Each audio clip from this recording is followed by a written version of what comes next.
નમસ્કાર, હું છું પ્રિયા અને તમે જોઈ રહ્યા છો જનતા કી જાણકારી ન્યૂઝ। નજર કરીએ આજના સમાચાર ઉપર। ઉપલેટામાં આજે વિકાસનો નવો અધ્યાય શરૂ થયો છે।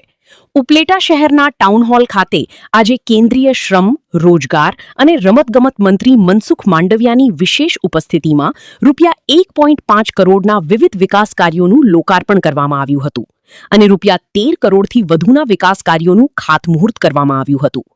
ઉપલેટા સરદાર વલ્લભભાઈ પટેલ ટાઉન હોલ ખાતે કેન્દ્રીય મંત્રી શ્રી મનસુખભાઈ માંડવિયાના હસ્તે દીપ પ્રાગટ્ય કરી કાર્યક્રમનો પ્રારંભ કરાયો હતો, જેમાં મોટી સંખ્યામાં સ્થાનિક નાગરિકો અને આગેવાનો ઉપસ્થિત રહ્યા હતા।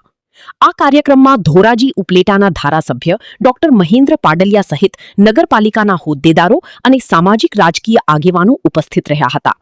મંત્રી મનસુખ માંડવિયાએ ઉપલેટાની જનતાની સુખાકારી માટે રોડ રસ્તા અને એમ્બ્યુલન્સ વાન સહિતના વિકાસ કામોની ભેટ આપી છે। ઉપસ્થિત મહાનુભાવોએ આ કાર્યોને શહેરના વિકાસ માટે મહત્વપૂર્ણ બનાવ્યા હતા।